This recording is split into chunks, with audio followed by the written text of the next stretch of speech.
අපේ ජීවිතේ අපිට හම්බ වෙනවා එක එක විදිහේ ගතිගුණ තියෙන පුද්ගලයෝ. ඉතින් මේ පුද්ගලයෝ එක එක විදිහේ නෙගටිව් සහ පොසිටිව් කියන ඉම්පැක්ට්ස් අපේ ජීවිතේට ඇති කරන්න පුළුවන්.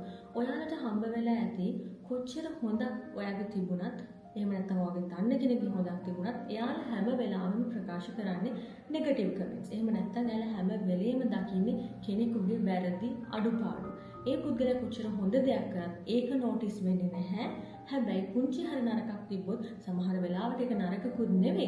නමුත් මේ අය මේක නරකක් විදියට හැම වෙලේම විග්‍රහ කරනවා, ක්‍රිටිසයිස් කරනවා. ඉතින් ඒ වගේ පුද්ගලයෝ ඔයගලගේ ජීවිතේට ටොක්සික් එන්වයරන්මන්ට් එකක් අරන් එනවා. ඉතින් ඒ පුද්ගලයා ඔබගේ රාජකාරී කරන ස්ථානයේ කෙනෙක් වෙන්න පුළුවන්, ඔයාගේ এডুকেෂන් එන්වයරන්මන්ට් එකේ වෙන්න පුළුවන්, ෆැමිලි එකේ වෙන්න පුළුවන්, රිලේෂන් කෙනෙක් වෙන්න පුළුවන්, ෆ්‍රෙන්ඩ් කෙනෙක් වෙන්න පුළුවන්. මේ කවුරු වුණත් මේ අයගේ බලපෑම ඔබේ ජීවිතයට ටොක්සික් එහෙම නැත්නම් විෂ සහිතයි. මේ වගේ අය ඔබට හමු වෙනවා නම් ඔබ දැනගන්න ඕනේ සමහර වෙලාවට ඒ අයට තියෙන ඉන්ෆීරියොරිටි කොම්ප්ලෙක්ස් එකක් වෙන්න පුළුවන් සයිකොලොජිකලි. ඉතින් යම් හේතුවක් නිසා මේ පුද්ගලයා හැම වෙලේම කිසිම හේතුවක් නැතුව තව කෙනෙක් ගැන හැම වෙලේම නෙගටිව් කතා කරනවා නම් ඔයාට දෙන්නේ නෙගටිව් කමෙන්ට්ස් නම් ඒක ඇෆර්මේෂන් එකක් විදිහට ගන්න එපා.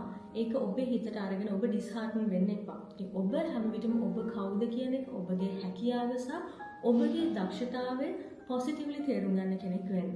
ඉතින් ඒ වගේ පුද්ගලයෝ ඔබේ ජීවිතෙත් ඉන්නවා නම් ඒ අය කියන ඒවායින් ඉක්මනින්ම ඈත් වෙන්න.